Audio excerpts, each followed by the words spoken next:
इन्हीं कथाओं के साथ साथ आगे चलते हैं कि एक भक्ति ही एक ऐसी है कि भक्ति से भगवान को बस में किया जाता है। प्रत्येक मैया की यही दृष्टि है कि जी कृष्ण यशोदा को पुत्र है, अगर मेरा पुत्र हो तो बोले मैं भी अपना आंचल पकड़ा। सबकी भावना एक ही, और भगवान कहते हैं तथास्तु ऐसा ही होगा। जितनी भी गैया अपने बच्चों को जो दूध पिलाती हैं, कृष्ण को नजर भर के देखती हैं तो उनके भी मन में ऐसी आती है कृष्ण हमारो अगर खन पी तो ना मुख में, अगर आंचल लेके तो हमें बड़ा अच्छा लगता। भगवान ने कही तथास्तु ऐसा ही होगा। भगवान कैसे हैं? सर्व अंतर्यामी है, सबके घट घट की जानते हैं। ऐसे प्रभु को भूल करके हम संसार में भटक रहे हैं, भगवान का ध्यान नहीं देते। और भगवान ऐसे हैं अपने भक्त की टकटकी लगा के ये देखते हैं कि भक्त मेरा कुछ मांग ले। अगर कोई एक बार भी भगवान से ये कह दे मैं तुम्हारा हूँ मैं तुम्हारी हूँ, तो भगवान उसके ऋणी हो जाते हैं और वह के पीछे पीछे डोलेंगे जी कुछ मुझे मांग ले सो मैं अगर ऋण चुका दूं। और अगर भक्त नहीं मांगता है तो उसके पीछे पीछे घूमते। एक छोटी सी कथा याद आई है।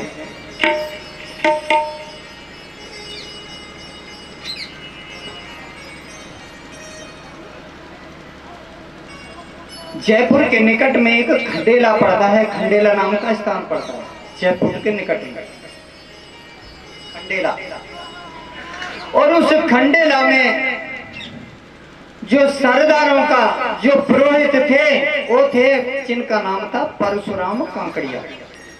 बड़ी सुंदर कथा, ध्यान से सुनिए। परशुराम जी कांकड़ा खंडेला।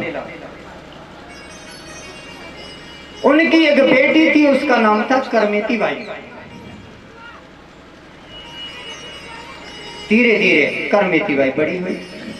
अब जब वो करमेती बाई बड़ी हुई तो उसकी भावना जो है भगवान में लग गई। बचपन से ही कभी कभी घर में देखा जाता है कि कोई मैया की बेटी हो छोटी सी ते पाठ पूजा करने लग जाए, भक्तानी हो जाए। बचपन से रोटी ना खावे, पाठ पूजा किए बिना भगवान का माला जप करती है, भगवान की सेवा करती है। मैया के छोरी रोटी खा ले, बेटी रोटी खा ले, लेकिन पाठ पूजा उसका ध्यान ज्यादा रहता है। कोई मैया भी ऐसी होगी जो अपने बचपन में उसने पाठ पूजा सेवा घर में की होगी, और शादी हुई तो क्या। अब जब वो सेवा करती है तो धीरे धीरे उसका मन भगवान में रम गया हुआ का। जब बेटी बड़ी हुई, अब परशुराम जी कांकड़िया को चिंता लगी कि मुझे बेटी का विवाह कर देना चाहिए, और उसके पास पैसा भी नहीं था। वो राजा से मिला कि मेरी बेटी है, बेटी का मुझे विवाह करना है, धन की व्यवस्था नहीं है। बोला आप बेटा देखिए और धन के लिए चिंता ना करिए, बेटी का विवाह कर दो। बेटी के विवाह की तैयारी है। जब बेटी के विवाह की तैयारी हुई थी तो बेटी का विवाह हो गया करमेती बाई का। अब करमेती बाई का जो विवाह हो गया,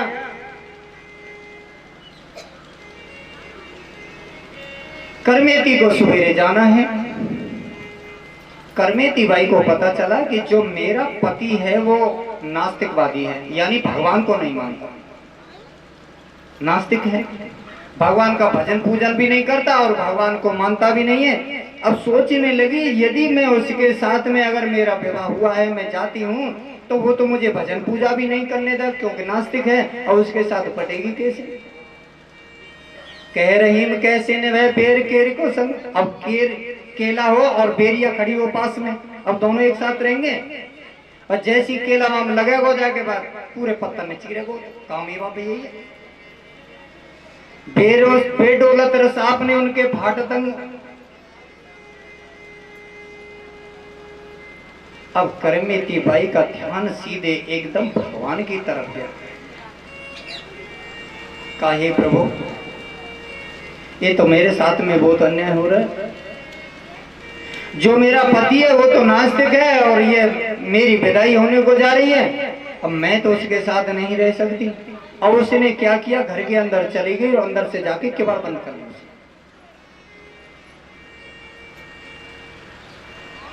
और घर के अंदर किवाड़ जाके जब उसने बंद कर ली और किवाड़ बंद करके घर के अंदर बैठ गई और प्रभु को अब स्मरण करने लगी।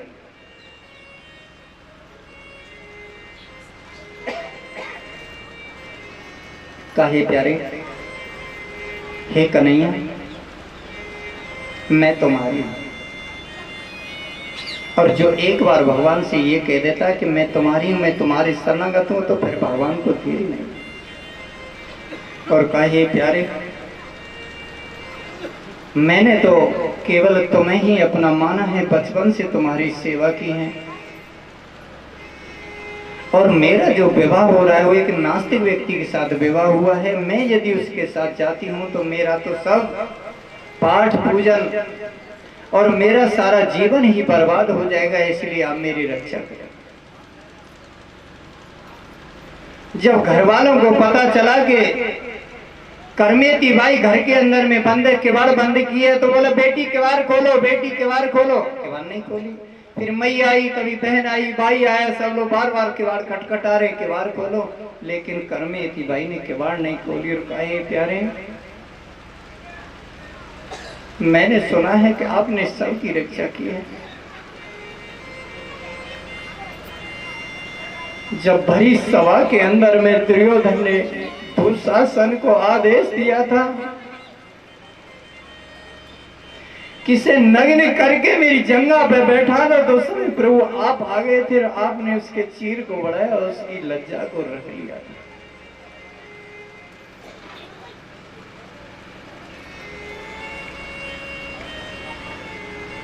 प्रहलाद को जब हिरण्यकश्यपु ने सताया तो आपने जरा भी देर नहीं की, खम्मा को हार करके तुम प्रकट हो गए थे, नरसिंह रूप धारण करके आ गए थे।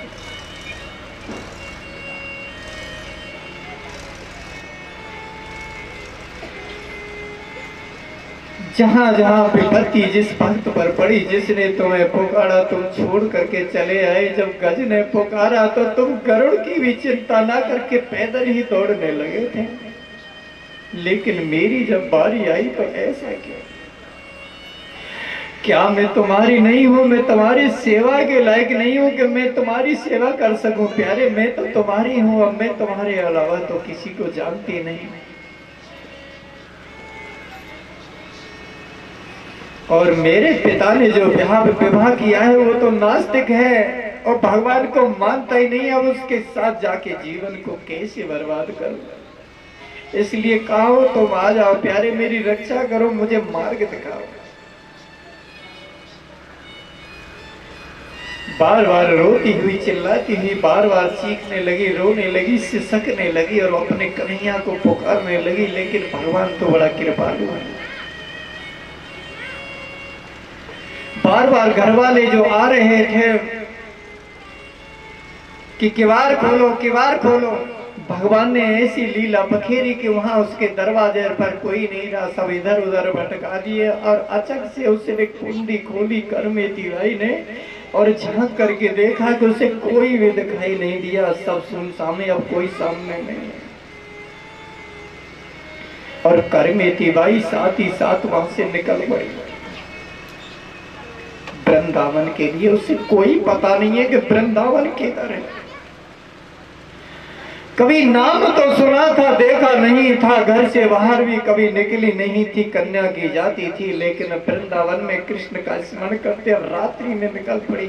जो बेटी घर से कभी बाहर न निकली हो, अंधकार रात्रि में यदि घर से निकले, अब उसे कोई गम नहीं, केवल अपने प्रभु को हृदय में रख लिया और कह दिया मैं तुम्हारी हूं, अब जैसे चाहे तुम रखो, अब मान अपमान मेरी मर्यादा, जीना मरना ही प्रभु तुम्हारे हाथ है।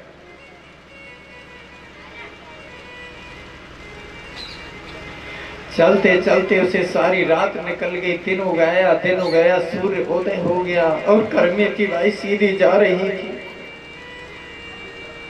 उधर में हुआ क्या, जब परशुराम कांकड़िया ने देखा, उनके घर वालों ने देखा कि किवाड़ तो चौपट्टा खुली पड़ी है, कहा कि करमेती ने किवाड़ खोल दी, देखो तो वो बेटी अंदर जाके देखे तो बेटी वहां नहीं।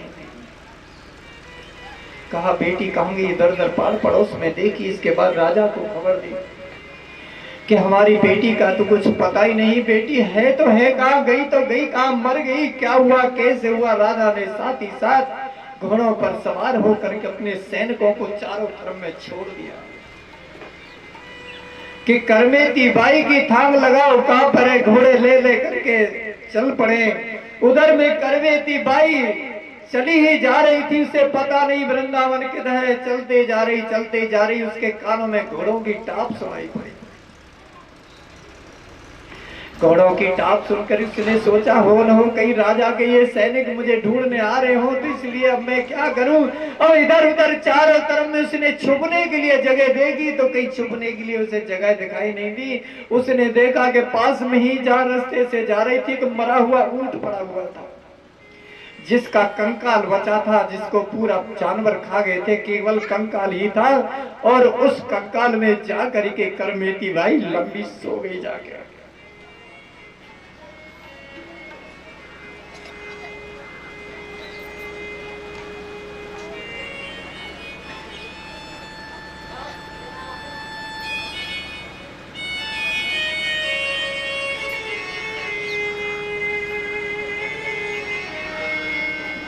राजा के सैनिक जो है घोड़े पर सवार आ रहे थे, उनको बदबू जब उनके नाक में लगी, अरे बोले इधर मत जाइए, इधर तो इतनी बदबू है कि यहाँ जाना ठीक नहीं है।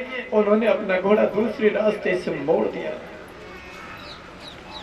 कि इतनी बदबू महसूस हुई कि वहां पर बहुत दूर दूर तक आदमी नहीं जा सके।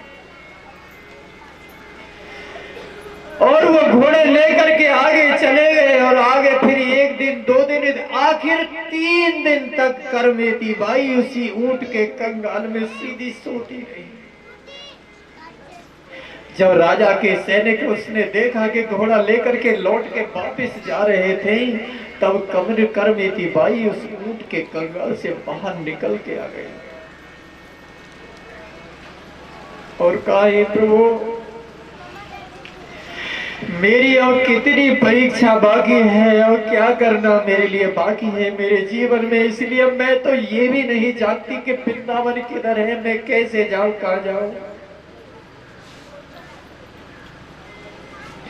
हे प्रभु, यदि मेरी सच्ची भक्ति है, मैंने जीवन में आपके अलावा किसी को नहीं देखा है, किसी की पूजा नहीं की है, आपके अलावा मैं किसी को नहीं जानती, तो मेरा मार्गदर्शन कराएंगे, मैं जाऊं किधर, वृंदावन है कहां, कैसे आप तक पहुंचूं।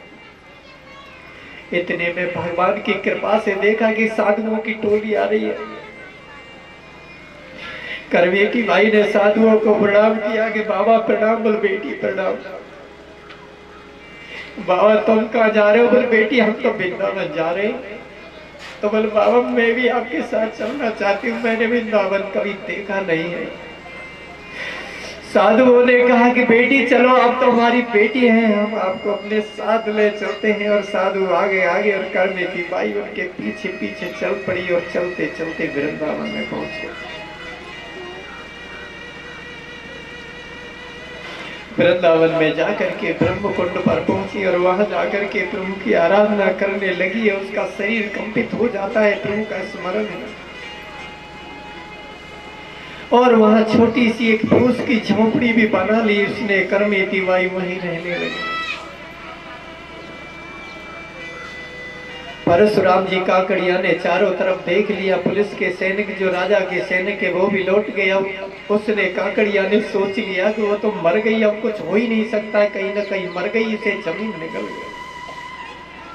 कुछ समय के बाद में परशुराम काकड़िया जी ने सोचा कि वो इतनी पूजा करती थी जिसकी कोई सीमा नहीं है, कहीं ऐसा तो नहीं है मेरी बेटी कहीं वृंदावन चली गई।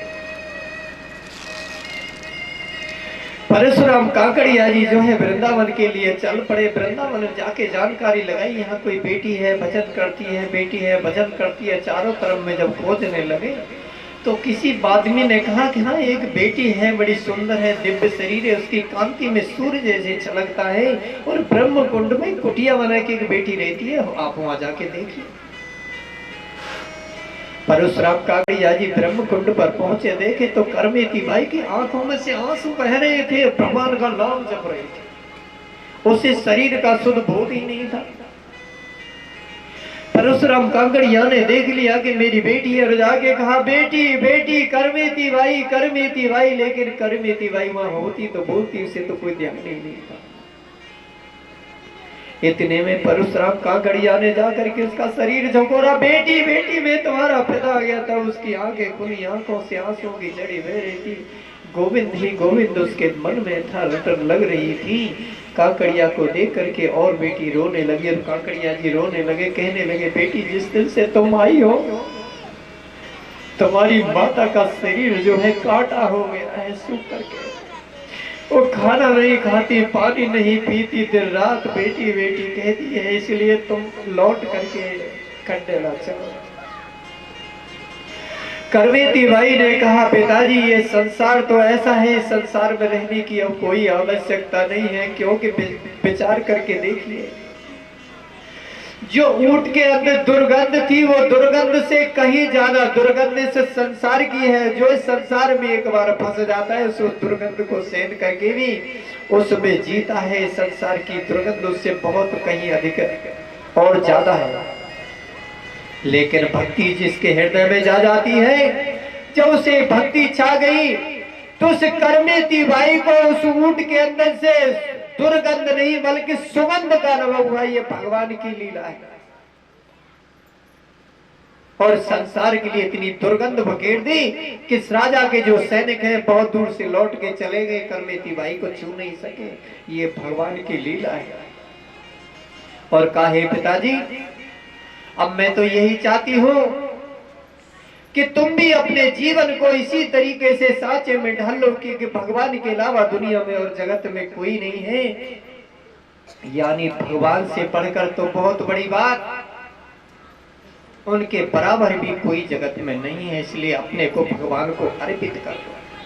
और जिस गोपाल की पूजा कर रही थी वो गोपाल उठाया और काकड़िया जी के हाथ में दे दिया कि अब दिन रात तुम पूजा निष्ठा करो और यही तुम्हारी नैया पार लगाएंगे। परशुराम जी काकड़िया के बार बार कहने पे करमेती घर नहीं लौटी और परशुराम जी काकड़िया जो है करमेती बाई के ठाकुर जी को लेकर के और अपने घर पहुंच गए। अब ठाकुर जी सेवा करने लगे।